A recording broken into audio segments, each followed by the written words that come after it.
Yeah, I know. I'm going to make some of you mad. And I got a hot take about Scotty Fox. Put him in, coach.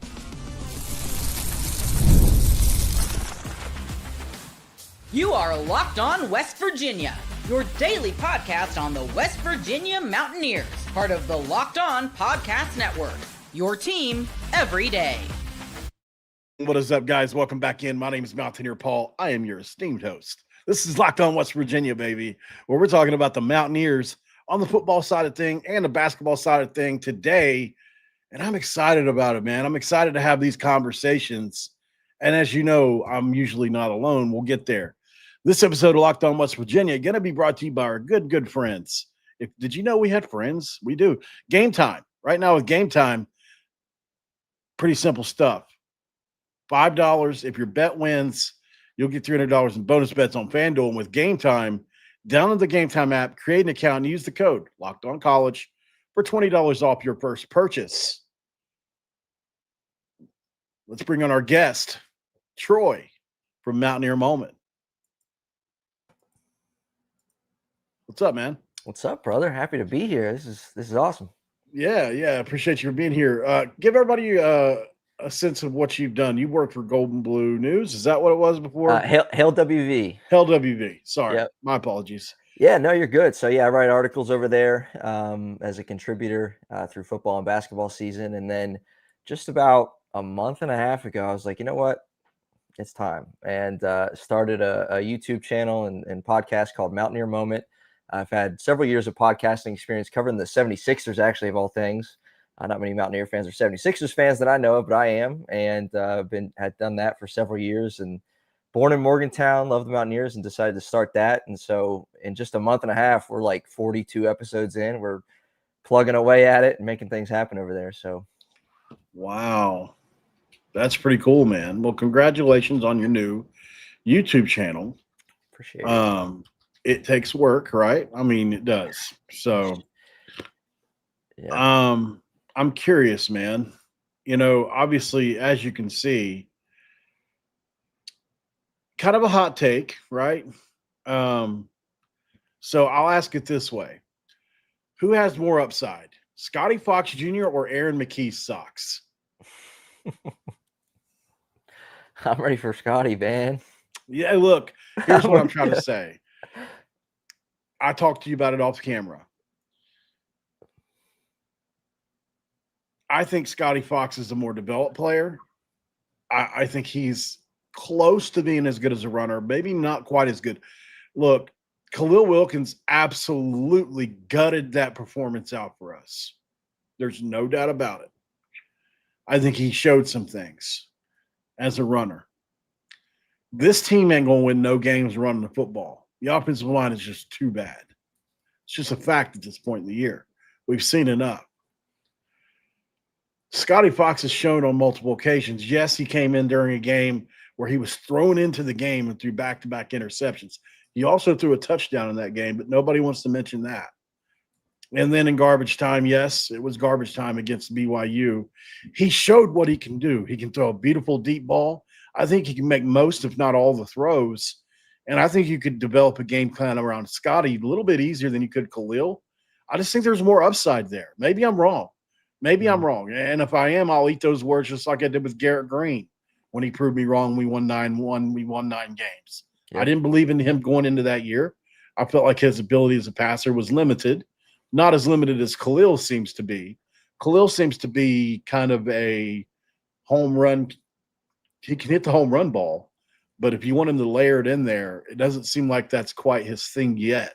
Sure, he can develop that. But what I'm saying is, with 6 games left to go, I think you put in Scotty Fox. Jalen Henderson, if you're in contention, may be the choice. But I think you do Scotty Fox and you grow with him as over the next 6 games. Of course, I'm not there in practice every day, Troy. But do you have – I mean, what would the – play devil's advocate for me. What would be the other argument to this? Right. Yeah, I mean, I guess the other argument's rooted in what you kind of mentioned with Khalil, and just he did gut it out, showed a lot of heart, showed a lot of fight, and devil's advocate argument would be that kid carried it 23 times against BYU, and they're unfortunately, this offense has just been a one-dimensional offense in a lot of ways throughout the season, and Khalil might be the guy that would do that. And that's only to play the devil's advocate role, because I don't disagree with you, because I think the evidence of like, all right, that guy's just a really young quarterback out there is more found in Khalil Wilkins than it is in Scotty Fox. I mean, in his short, limited time, he's thrown some balls that have been nice. Even that throw against BYU to Cam Vaughn in the end zone, he hit it right on the money.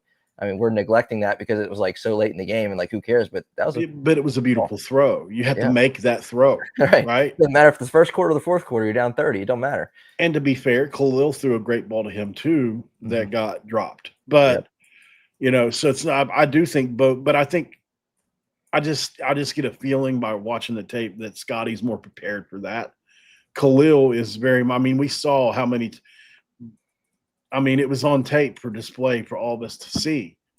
You know, they ran the quarterback draw with Khalil 10 times. Right. I mean, maybe more. It was, and it was the only way we could move it.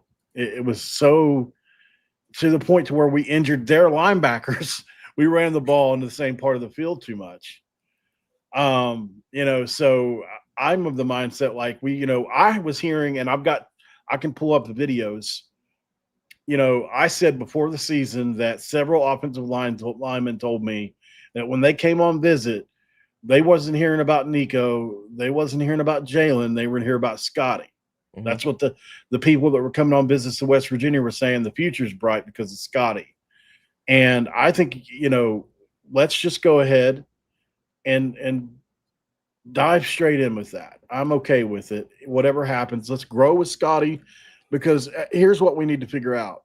We need to figure out whether we need to buy a guy next year that's proven, like the Caden Salter that went to Colorado, even though he hasn't been great there. I think he would have been great here. Yeah. A guy like that's that. My alma mater. He came from Liberty. That's where I went. Okay, great. Yes, sir. Love Chadwell. I think he was great for that offense. So what do you do? I mean, you got to figure out if Scotty or Khalil's the guy over the next 6 games, and however you get there is how you get there, because Nico's gone, Jalen Henderson's going to be gone, his eligibility is going to be up. Yep. I mean, what is Max Anderson going to get a shot at some point? I mean, what are you going to do? Max Brown? I mean, he's a great passer. If you go watch his tape, maybe he gets a shot, but I mean, I think this season is. I don't know where Rich Rod's at with this. Maybe he still thinks they can, win 7 or 8 games and salvage it. I think the most you can win now is it 7 or 8? 8. 8. So not happening, but obviously Rich Rod's going to think that's possible, because that's how you're wired. So, if that's where you're at, if you're not ready to hang it up just yet, okay, fine. Come out and see how you play after the bye week with whoever you want. But I think at the very least, I think you got to give Scotty Fox 4 games. Or whoever he believes is the guy. I mean, it's not going to be on us, but I think you just can't keep rotating the entire year to figure it out. Like at some point you got to let a guy stay in there making through his mistakes. Yeah. Even if he's got a 2 or 3 interception game, everybody's going to be called for him to come out. We're just, so limited. So yeah, we've still gone out there and lost games by 30 anyway. So we're not competitive. To your point, we're not in contention. And I said this, I think it was between the loss against Kansas, the loss against Utah, when it was major quarterback controversy, because Jalen Henderson led that one long drive against Kansas in the blowout, and everybody's calling for him. I said then, because of the way this season, the trajectory of it, if there is any shot you believe that Khalil Wilkins or Scotty Fox can be the quarterback coming out in 2026 week 1, you play him now. And I mean, in the era of college football that we're in now, hypothetically, Scotty Fox comes out and plays really well. Let's say Rich takes your advice, he plays really well and proves I think to be he would. Your guy for next year. I think you would. Yeah. And then it's in this era, that's very exciting. Khalil might not even be here next year because of that. Right. What's the percentage chance that both these guys are here next year? 0, probably 0. Right. They're both putting tape out there for other people to scout. Right. Yeah. I think Khalil's got a lot of potential, but I mean, as a runner, he and Scotty are almost even, in my opinion. I think Khalil's proven to be a little more Elusive. of a runner, Yeah. more elusive. Exactly. They're probably similar speed wise, as far as speed goes, but Khalil definitely makes guys miss that Scotty can't. Like he's got that locked down. Like if you're telling me we can run the football, if we had an offensive line, I would probably lean with Khalil. It's not like it's that far apart for me. Mhm. It's the fact that how this team is built. We've got an excellent receiver that would start on almost any Power 5 team in the country. I believe that. I believe Cam Vaughn's a number 1 or number 2 receiver, even in Alabama. That's how much I believe in the kid. I love that kid. Mm-hmm. I think he's that talented. He just needs he needs reps. He's not getting them, and we're going to lose him because of it. So put a guy in there that can toss it around so that he can get his opportunities. Otherwise, he's going to be sour on this situation. And look, I get it. In this era, you can't be tied to 1 or 2 players. You can just go get other guys, but that means you have to acclimate them to your culture. That means you have to acclimate them to your system. If you've got dudes, you've got to do whatever it takes to keep them outside of overpaying them. Mm-hmm. My opinion. So, it's interesting. And I got one more question to you before we go to the break here. And this is kind of a curveball, but Hoppy Kirchville said, we held about $5 million for next year. Does that sit well with you? Like, what would $5 million do for this year's roster? By the numbers that I know, mm-hmm.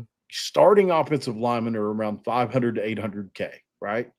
Let's say there's 600K even, right? That's 32, right? That's $3.2 million that you could have spent on an offensive line if you had to. Would it have been a risk? Probably, for 5 new guys. Maybe you only get 3 guys and you spend 1.8 and you go with Cray and you go with Livingston or whatever. Because obviously the guys we went with were upside guys that, like, Tykees Crawford's a guy that was a 4-star guy that started at Arkansas and had to move around to Charlotte. I said this before the season even began, that I spoke to his O-line coach, and his biggest issue was learning the playbook at Charlotte. He was, and so my questions coming in were like, how's he going to do in this sped up offense? Well, we've seen it. The right side of the offensive line is broken down, and it's not been physical a lot. It's been, oh shoot, I missed this assignment kind of thing going on between him and Makaniole. So, my question to you is real quick is, could this team have been a contending team if you go out and spend the $5 million on the offensive line? You get a couple better linebackers around Chase Wilson, and maybe another safety. I don't know, whatever else you needed. Yeah, I feel like at least on Mountaineer Moment over there, again, like throughout this season, started at the beginning of football season, I'm constantly talking about this offensive line. It's like it's just roll the tape and it's the same comments being made. And I got to a point in the middle of the season or 3 games in where I was like, well, their struggles aren't a fluke. This is what we got. Like, this is who we have. And yeah, I think we've seen, look at Texas Tech. They spent a lot of money, made some things happen this year, continue to make things happen this year. And that's just the new era. Right. And I like Wren's move toward that. He's committed to, building this program into, I don't know if it's his quote, but like the top half of the Big 12 and spending with the football program. That is his quote. Yeah. Yeah. That's him and the Board of Governors direct together putting that out. Let's go. And yeah, it could have made a difference. And, even as the quarterback conversation we talk about, it's all with a grain of salt because just how poorly this offensive line has played. None of these guys are set up for a tremendous amount of success given who's in front of them. And so, yeah, I think, heck yeah, it could have helped. Right. I think it just bears asking the question. I'm not afraid to ask these questions. You can make it rhetoric, but is this negligent? Not spending that $5 million. I don't know. Maybe next year we're in a Texas Tech position and I'll be like, man, what a stupid take I had. I'm just saying $5 extra million on this team that is closer than you think. Mm-hmm. We're good at receiver. I think, with the quarterbacks we had on the roster, we probably could have been okay had we had an offensive line. I think we were good at running back. This Jaheim might get hurt. If we have a good offensive line, because would we ran that same play that he got hurt on just randomly? Like, there's so many variables. Mm-hmm. We'll go to break. Bye week needs. I want to ask Troy about this because what's it going to take for this team to contend? We've talked about quarterback, there's a slew of other things to talk about. Jamori Robinson hasn't produced anything yet. What's going on in Morgantown? We'll talk about it next. And this episode of Locked On West Virginia is going to be brought to you by our great friends, and we have great friends in the business here at Prize Picks. With Prize Picks, it's pretty dang simple.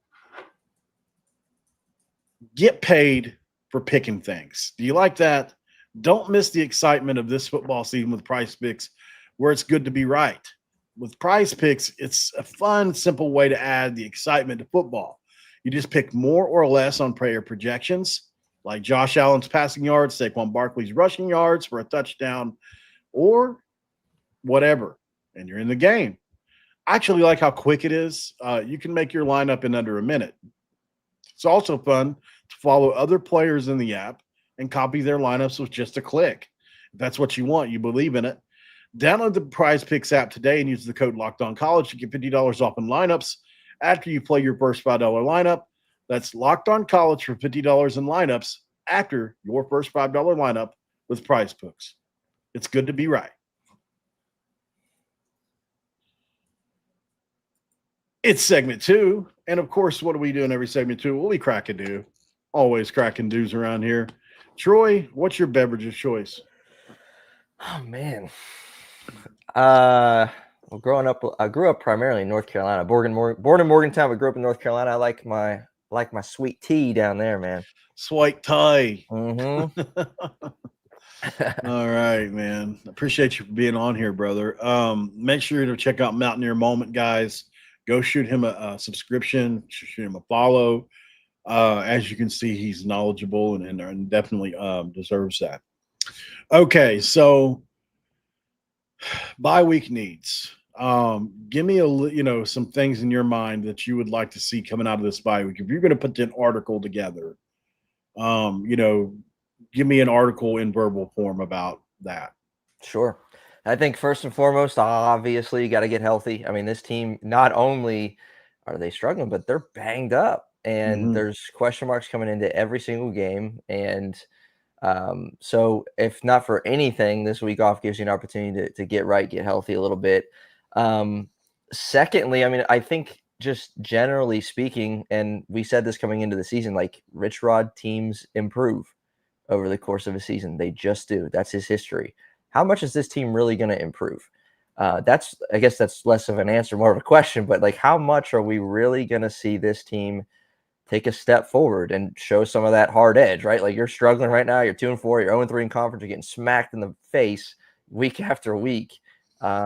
Where's the fight going to come from? And the third thing I would say, I should be writing this down because maybe I will write an article. That's a good idea. Third thing I'll say would be related to these wide receivers and somehow, some way, finding a way to get them the ball, right? Like, you see Cam Vaughn taken out of games, and you mentioned on the last segment, like, he's so talented, could start on just about any team in the country. And you got to find ways to get these guys the ball. And now we're going to do that with Khalil Wilkins or Scotty Fox, as we've been talking about. Somehow, some way, and that's the only way you're going to, one of the ways you're going to improve. I mean, we've looked at Rodney Gallagher for years and looking for him to step up into a bigger role, and we just haven't really seen that. You got to find a way to get these guys the ball in space because we have talent in that wide receiver room. It looks like Rodney was ready to take that step this year until Nico went out, right? Mm-hmm. I think with Nico, he was doing that. I mean, I think he was probably on pace to catch 30 or 40 balls anyway, which would have been great. I would have been happy with that.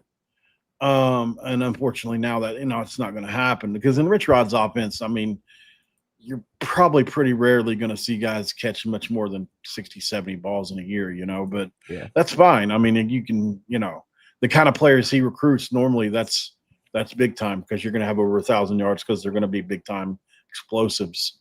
I've shown this graphic all year. Obviously, I stole it from the TV probably last year sometime and just held on to it. Just took us, I hit the screenshot button. I was watching on my computer, just hit screenshot and cut this thing out. And I use it from time to time. Obviously there are major differences between this team and that Jacksonville State team. He's in year 3 here.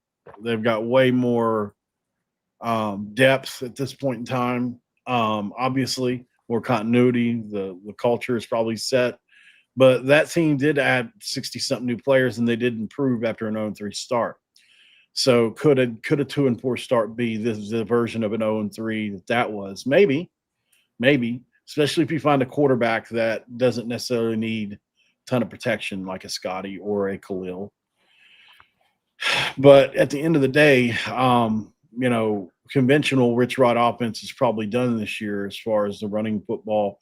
I mean, we're getting our yards, but they're empty calories, right? Like we're still top of the league in rushing, but it's like, come on. When it really matters, we can't run the ball. Like we're getting yards at the end of games, like because that's just what we do. Much like a quarterback at the end of quarterbacks that are always behind have big yards because they're always behind. They're always throwing from behind. So, and that's kind of where we're at, man. I think for me, I mentioned Jamori Robinson. I got to see something from him. I got to, man. I'm going to feel offended if we don't at this point. I mean, you're talking about a guy that's probably was worth near $1 million. You took him to court just for him to play.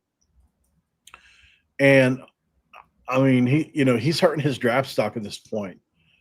And maybe it's a coaching thing that I'm not aware of. I'm not savvy enough to know whether or not they've held him back in some way. I certainly have seen him come in on some of the NASCAR packages and different things they do when it's just only pass rushing situations, but that's been the biggest problem. And maybe we should factor in we're kind of not ever in the position to have people behind the chains too much, right? In the last few weeks, the defense has been on their heels a lot, but still there have been moments, and he has made one or two plays. I think he smacked the ball down, once, but I mean, it's been disappointing with Robinson, Troy. Yeah, it has. And that's a big one. We got to see something from him because again, that could even, you hate to, I mean, every case is individualized. Every case is unique, but like you go out and spend money on that. And this is what you get. That could be a hindrance towards spending money in the future. Let me ask you this. Do you think him coming back disrupted our pass rush? Because we had 12 sacks. We were like top 3 in the country the week before he came back. And then the week he came back, not a sack since. It's probably a bit of both talent that we're going up against and maybe the change, because like obviously Curtis Jones Jr. we haven't seen anything from him since that happened. And he was looking amazing in the Pitt game.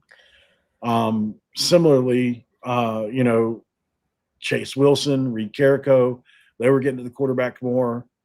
I guess more tape is also out there. Like there are a bunch of factors, but do you think him coming in disrupted that? Could be a little bit.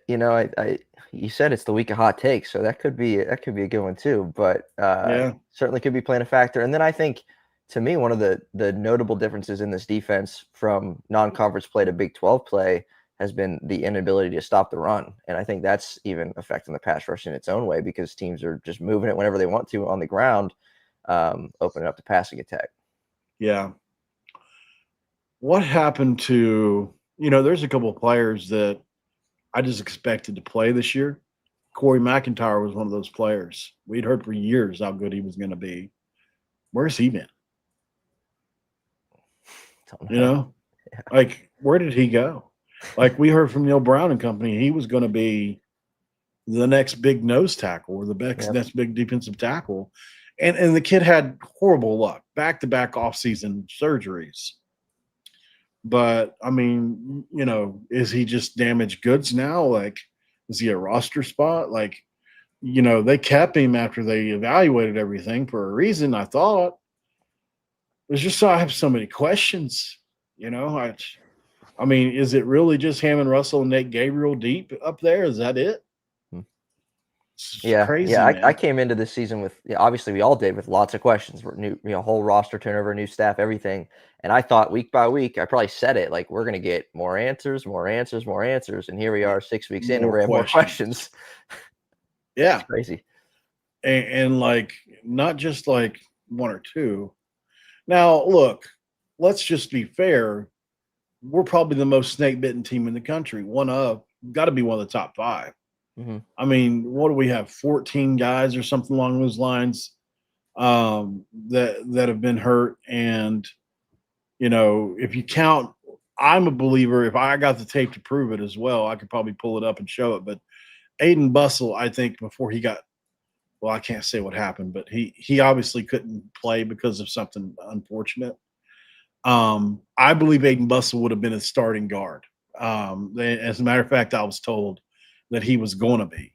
So he was brought in to be that, and was handily beating out some guys before whatever happened with him happened, which is so freaking unfortunate. This is a guy that was a backup on a playoff team as well, kind of like Ogbo, but was in more ready of his position to play. He was 325, 330, a guard. He was only a sophomore, and I think he would have been a big piece of this offensive line. He's a guy, obviously Jalen Knighton never played a snap. Like, we've got all these instances. Obviously, Jaheim goes out. Nico Marchiol has this mystery injury. When did it happen? Did it happen before the year? Is that why he's been so immobile? The run against Oklahoma State hasn't happened this year. Like, where did that go? Yep. Like, he's clearly not the same player. And like I asked you off camera, when did this happen? Did it happen before the year? Did it happen during the year? Did he tell the coaches? Did they let him play with it? Like, yeah, a lot of questions, man, but too many to sit here and talk about. We go 45 minutes. Let's go to break one more time. And I want to ask Troy a question about the basketball team next. Can Ross Hodge crank his Hodge and make a tourney in year one? We'll be right back. And this episode of Locked On West Virginia going to be brought to you by our good friends at Game Time. Game Time is one of those apps you just got to have, man, because college football's back, and I couldn't be more excited. The tailgates, the rivalries, the energy in the stands, there's just nothing like it. But let's be real. Actually, getting tickets can feel a little more like the battle than the game itself. That's pretty sad. Endless queues, hidden fees, prices jumping at checkout. That's why I use Game Time, the app that gives the advantage back to the fans. It's the easiest way to score last-minute tickets at great prices with no surprise fees. What you see is what you pay. I actually pulled up Game Time on my phone, and in just a couple taps, I saw pretty amazing deals. And I'm talking about West Virginia tickets and games as low as 25 freaking bucks, man. That's good stuff. So take the guesswork out of buying tickets today with Game Time. Download the Game Time app, create that account, and use the code LOCKEDONCollege for $20 off your first purchase where the terms apply. Again, that's LOCKEDONCOLLEGE for $20 off today. Swipe, tap, ticket, go download Game Time today, and you'll answer the question of all questions. What time is it? It's game time. And last but not least, our good friends over at Square College. And look, we all know the neighborhood runs on Square, and that's a good choice because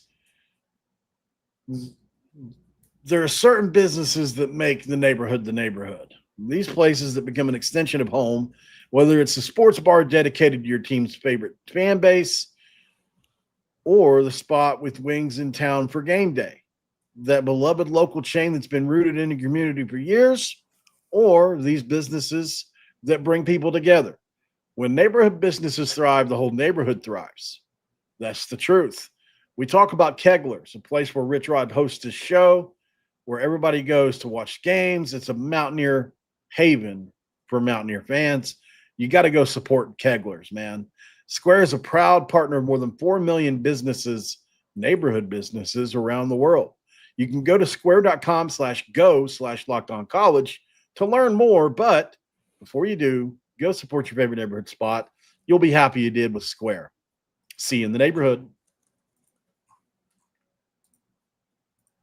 And we're back with Troy from Mountaineer Moment, man. Got a new podcast / YouTube channel. Is it YouTube as well? Yes, sir.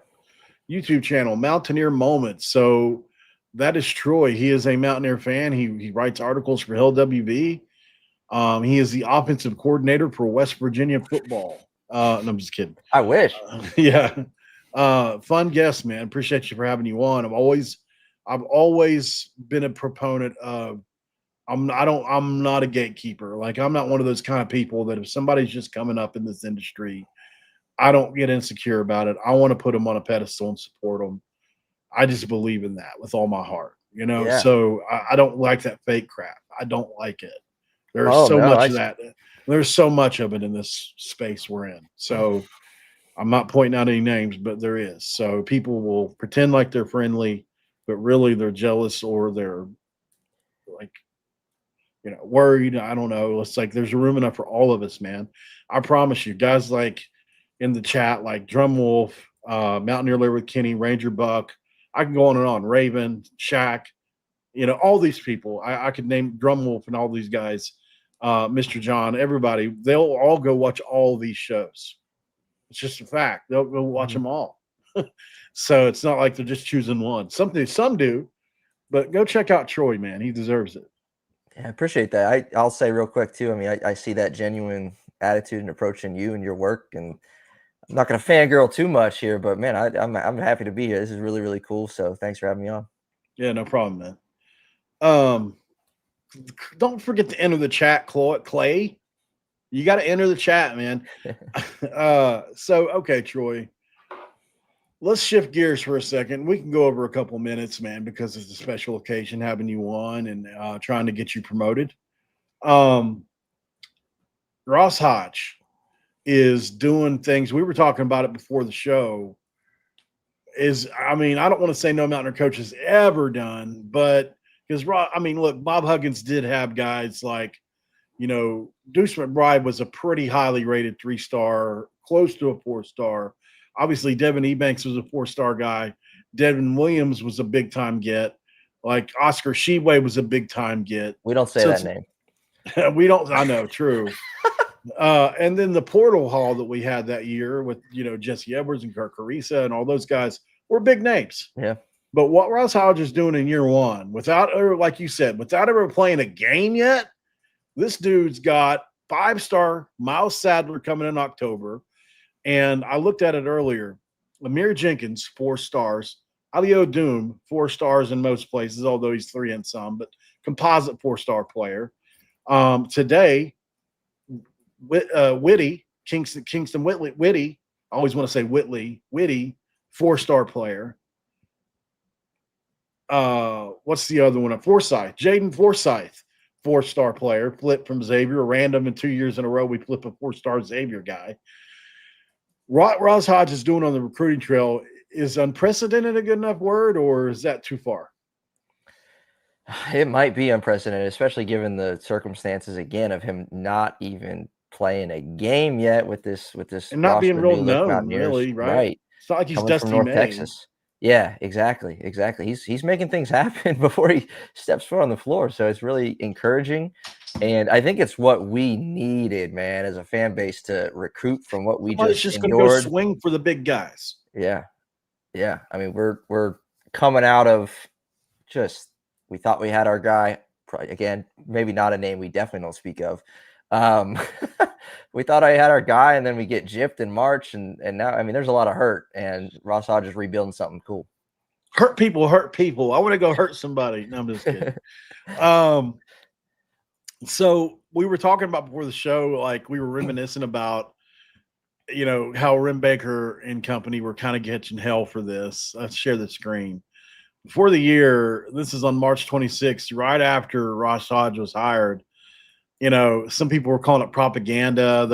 It's so funny, like propaganda. It's sports. But, it was clear they were trying to use a wrestling term. Do you watch wrestling? Very little.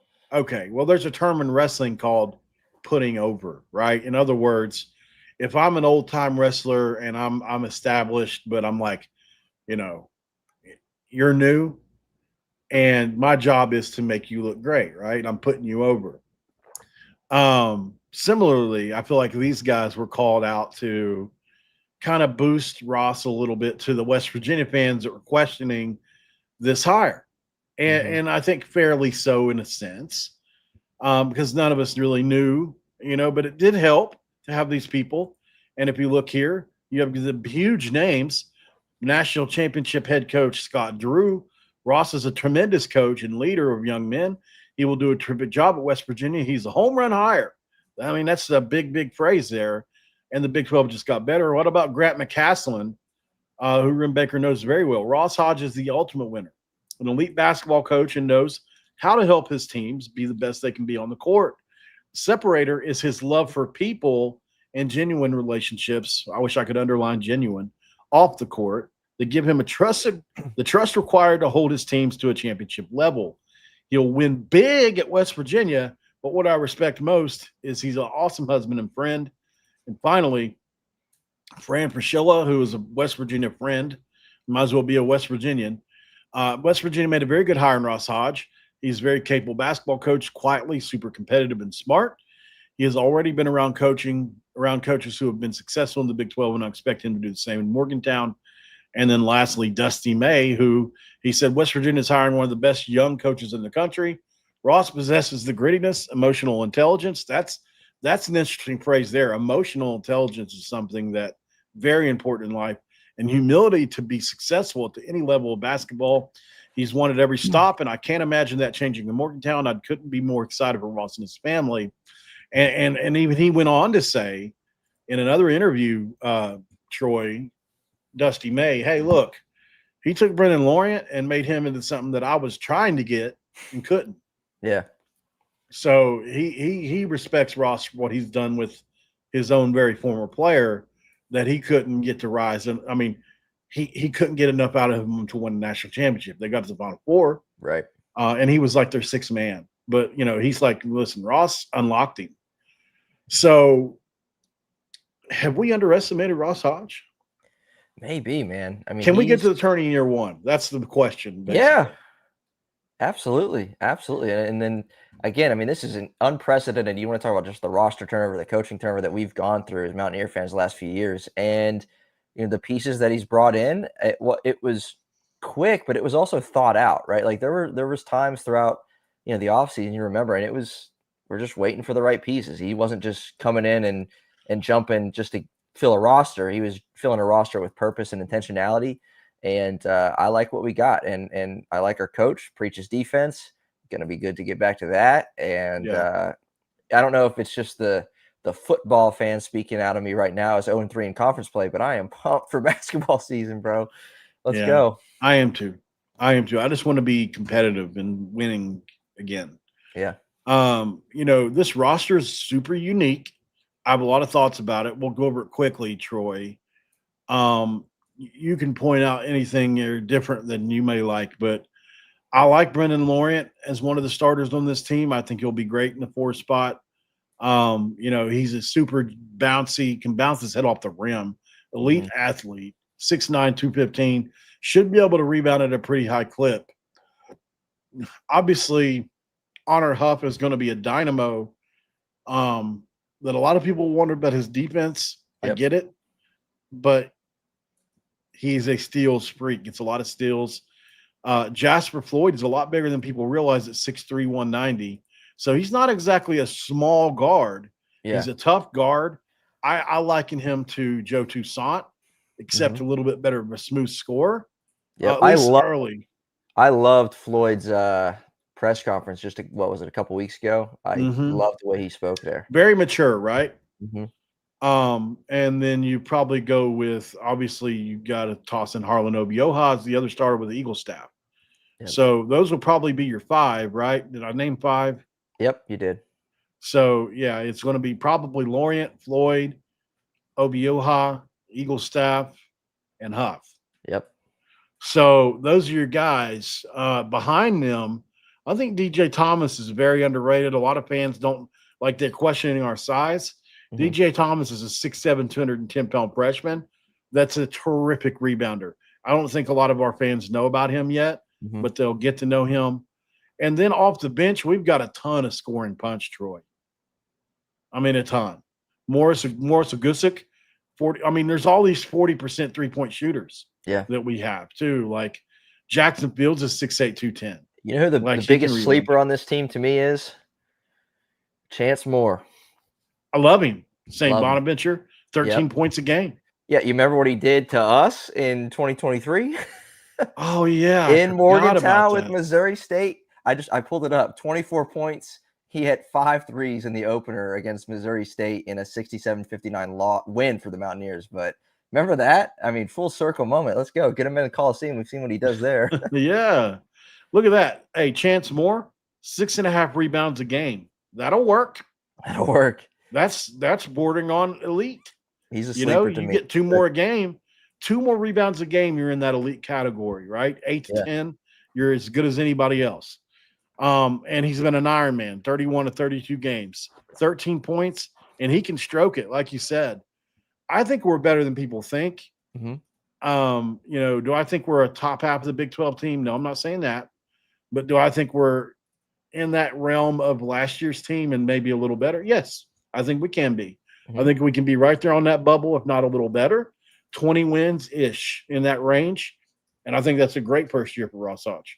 Oh, 100%. I agree. I think there's potential for us to be there and to reach that level. And obviously one of the huge question marks, and rightfully so, is like all these guys are coming from mid-major programs. And like, how's that going to work out? Well, we're going to find out. And I mean, yeah, the exciting picks or the exciting, guys to like get real pumped about are obviously Eagle Staff and Huff because of what they can do to fill it up. But I think more so than last year, it's gonna have to be a team effort, right? I mean, Javon Small, there were so many times when he just flat out carried this team, willed this team to wins, and kept us in games.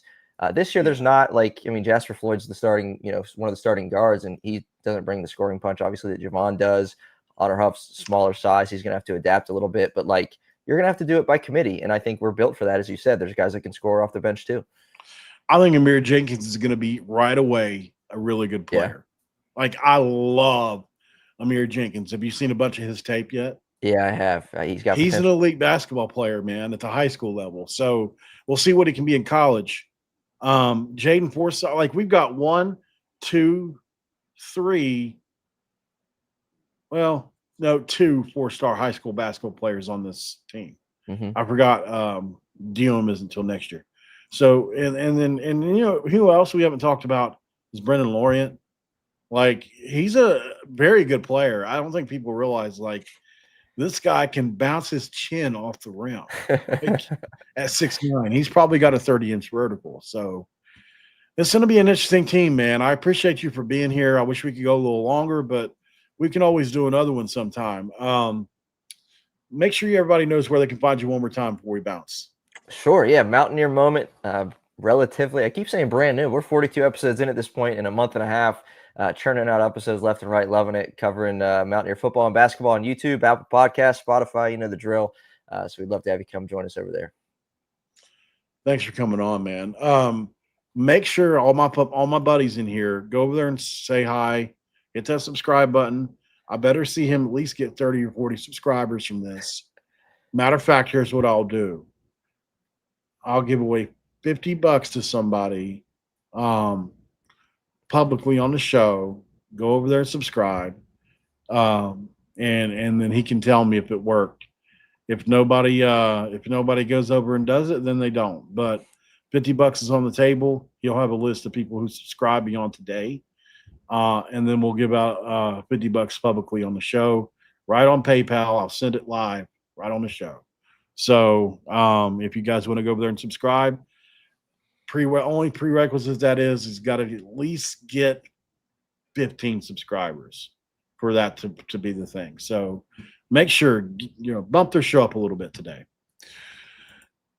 All right, guys. Thank you for joining. Not a whole lot else to say, except for we do have to give acknowledgement to Fire TV College Football Kickoff. That's right. You know him. You love him. Drake Toll of Locked On Big 12 is doing it big right now. It's your ultimate college football weekly preview. Drake Toll is going to lead the conversation alongside two-time AP Coach of the Year Gary Patterson, former college star Jesse Holley, and Locked On's local experts. And it's a college football preview only Locked On can do. Catch College Football Kickoff every Thursday throughout the season, only on Fire TV. And we'll see you on the next one, guys. For Troy, for myself, we'll see you tomorrow. And cue them country roads.